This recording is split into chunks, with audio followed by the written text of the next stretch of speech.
너희는 세상의 소금이니 소금이 만일 그 맛을 잃으면 무엇으로 짜게 하리요?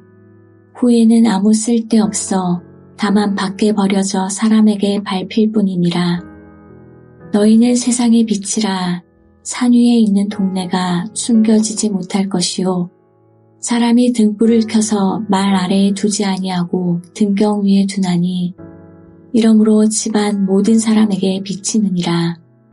이같이 너희 빛이 사람 앞에 비치게 하여 그들로 너희 착한 행실을 보고 하늘에 계신 너희 아버지께 영광을 돌리게 하라. 내가 율법이나 선지자를 폐하러 온 줄로 생각하지 말라. 폐하러 온 것이 아니요 완전하게 하려 함이라. 진실로 너희에게 이르노니 천지가 없어지기 전에는 율법의 1.1획도 결코 없어지지 아니하고 다 이루리라. 그러므로 누구든지 이 계명 중에 지극히 작은 것 하나라도 버리고 또 그같이 사람을 가르치는 자는 천국에서 지극히 작다 일컬음을 받을 것이요. 누구든지 이를 행하며 가르치는 자는 천국에서 크다 일컬음을 받으리라. 내가 너희에게 이르노니 너희 의가 서기관과 바리새인보다 더 낫지 못하면 결코 천국에 들어가지 못하리라.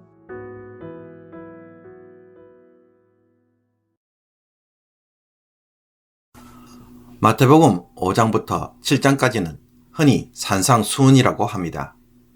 예수님이 산에서 베푸신 교훈 혹은 설교라는 뜻입니다.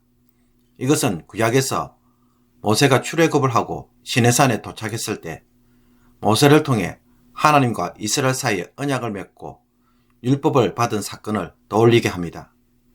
마태복음 4장 23절에서 25절을 보면 예수님의 가르침과 치유로 천국 복음이 전파되었고 그로 인해 많은 무리가 따랐습니다. 이런 배경하에서 예수님은 무리들을 보시고 산에 올라가 앉으신 후에 제자들이 나오자 그들에게 예수님이 선포하시는 천국, 즉 하나님 나라에 합당한 삶이 어떤 것인지 선포합니다. 7장 마지막은 무리들이 예수님의 가르침에 놀라워하는 반응을 보여주며 예수님이 산에서 내려오시는 것으로 마무리합니다. 산상수훈의 우선적 대상은 제자들이지만 무리들도 이 가르침에 초청이 되어 들었음을 보여줍니다. 하나님에 걸맞는 새로운 삶은 팔복으로 시작합니다. 5장 3절에서 12절에 나타난 팔복의 선언을 원어로 보면 복 있도다 심령이 가난한 자여 왜냐하면 천국이 그들의 것이기 때문이다 라고 표현되어 있습니다. 그렇다면 왜 예수님은 팔복을 제일 먼저 선언하고 있을까요? 예수님이 복이 있도다 라고 표현하는 사람들은 어떤 사람들입니까? 심령이 가난한 사람, 애통하는 사람, 온유한 사람 등등입니다. 이 사람들은 자신의 삶에서 천국, 즉 하나님의 통치를 바라보며 살아왔던 사람들입니다. 이 땅에 하나님 나라가 임하고 그 백성으로 살기를 갈망하면서 그러나 세상에서는 도리어 소외가 된 사람들입니다. 이런 사람들에게 예수님은 어떤 메시지로 시작하시겠습니까? 천국을 바라보고 그렇게 살아온 자들이여 이제는 기뻐하고 행복하여라. 당신들이 그토록 소망했던 천국이 이제 나를 통하여 임하게 되었고 누리게 되었도다 라고 선언하시는 것입니다. 그런 후에 오늘 본문에서 예수님은 천국을 소유한 백성들의 정체성 혹은 신분을 세상의 소금과 빛으로 비유합니다. 여기서 예수님은 천국 백성을 세상과 대비하여 세상과는 전혀 다른 방식으로 존재하며 살아가는 자로 설명하고 계심을 주목해야 합니다. 천국 백성은 세상에 속하였지만 세상과는 다른 삶의 방식을 가지고 있다는 것입니다. 그래서 소금처럼 짠맛을 통해 음식을 맛을 내거나 혹은 부패를 방지하는 일들을 합니다. 만약 소금에 불순물이 많아서 짠맛을 내지 못한다면 그 소금은 쓸모가 없게 됩니다. 천국 백성이 세상 사람들처럼 살면 그 사람은 존재할 이유가 없다는 것입니다. 또 빛처럼 천국 백성은 어둠을 밝히기 위해 등불을 말 아래 두지 않고 등경 위에 두어서 어둠에 쌓여 살지 않도록 해야 합니다. 그러므로 하나님의 백성으로 사는 삶은 세상과 대립할 수밖에 없고 필연적으로 갈등할 수밖에 없습니다. 이것을 피한다면 천국 백성이 될 수가 없는 것입니다. 도리어 이런 갈등과 대립과 상처를 그리스도인의 표지로 삼고 살아야 합니다. 안 그러면 맛을 상실한 쓸모없는 자가 됩니다. 그러나 우리가 이런 세상을 버릴 수 없는 이유는 세상을 바르게 이끌어가야 하고 원래 존재하는 목적을 드러내도록 그것을 살려야 할 책임을 가지고 있기에 심판으로 응답하는 것이 아니라 예수님처럼 구원하기 위하여 세상을 품어야 할 자임을 보여줍니다. 그러면 소금이 맛을 내고 빛이 비추게 하는 구체적인 행동은 무엇일까요? 예수님은 그 행동을 제자들의 착한 행실이라고 말합니다. 여기서 예수님이 말씀하신 착한 행실은 우리가 생각하는 선행 같은 것일까요? 더 나아가 왜 예수님은 모세처럼 하나님이 이스라엘 백성에게 주신 율법을 잘 지키라는 말씀을 하지 않고 도리어 착한 행실을 행하는 것으로 표현하셨을까요? 율법을 행하는 것과 착한 행실은 같은 것인가요? 예수님의 이런 가르침을 듣는 순간 제자들은 이런 생각이 들었을 것입니다. 예수님이 선포하시는 새로운 삶, 선한 행실이라는 것은 지금까지 이스라엘 백성들에게 요구했던 기존의 구약의 율법을 무시하고 파괴하는 것은 아닐까? 여기에 대해 예수님은 단호하게 아니라고 말씀합니다. 예수님은 율법을 폐하러 온 것이 아니라 완성시키러 왔기에 율법의 1.1획도 파괴해서는 안 되며 또 율법을 무시하는 태도로 가르쳐서도 안 된다고 말합니다.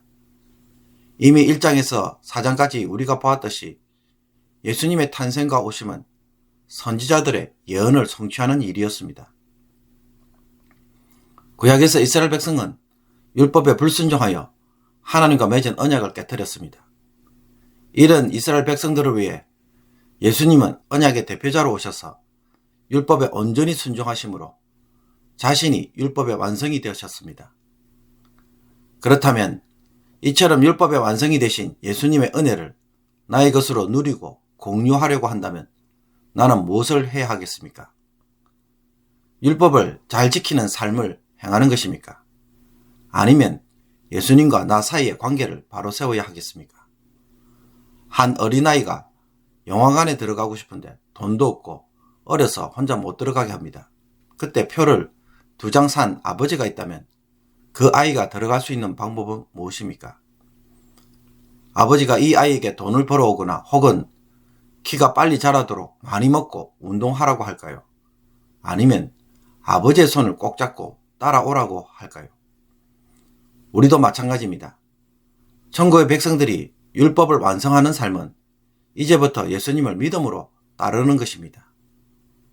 이것이 예수님이 말씀하시는 선한 행실이고 의로움입니다. 하나님의 뜻을 온전히 이루신 예수님을 닮아가고 그 길을 함께 걸어가는 것이 하나님이 요구하시는 의로움입니다. 서기관이나 바리새인들이 주장하는 그런 율법의 의가 아닙니다. 그들이 말한 의보다 더 낫지 않는다면, 구별되지 않는다면 그 사람은 천국에 들어가도 살 수가 없습니다. 그러므로 예수님이 요구하시는 천국 백성의 삶은 무엇입니까? 세상 사람들이 말하는 선한 삶이 아닙니다. 율법이 요구하는 문자적 준수에서 오는 의로움이 아닙니다. 율법을 완성하신 예수 그리스도를 따르고 그 예수님이 요구하시는 의로운 삶, 즉 새로운 삶을 살아가는 것이 바로 소금과 빛의 삶이며 이것이 세상과 구별시키고 세상을 바르게 인도하는 삶입니다. 오늘 말씀 묵상을 통해 도전하는 것은 이 예수 그리스도께서 무슨 말씀을 하시는지 예수님의 관점에서 다시 생각해보고 예수님의 의도를 바르게 깨닫는 것입니다.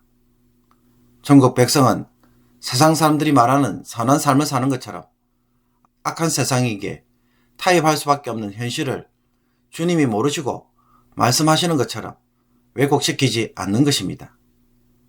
주님의 의도를 잘 깨닫고 그 의도를 따라 살고자 간절히 사모하는 것, 그것이 오늘 주님이 우리에게 주시는 도전입니다. 기도드리겠습니다. 하나님 아버지, 천국 백성의 삶을 예수님의 관점에서 다시 제대로 이해할 수 있게 하여 주옵소서. 예수님이 말씀하시는 의로움이 무엇인지를 알게 하셔서 천국 백성의 삶을 지금 이곳에서 체험하는 자가 되게 하여 주옵소서. 복받는 자가 되는 은혜를 주옵소서. 수많은 무리가 주님 앞에 모였지만 깨닫지 못하고 돌아가는 자가 되지 않게 하여 주옵소서. 산상수훈을 통하여 우리도 천국을 소유한 자가 되게 하여 주옵소서. 예수 그리스도의 이름으로 기도하옵나이다. 아멘.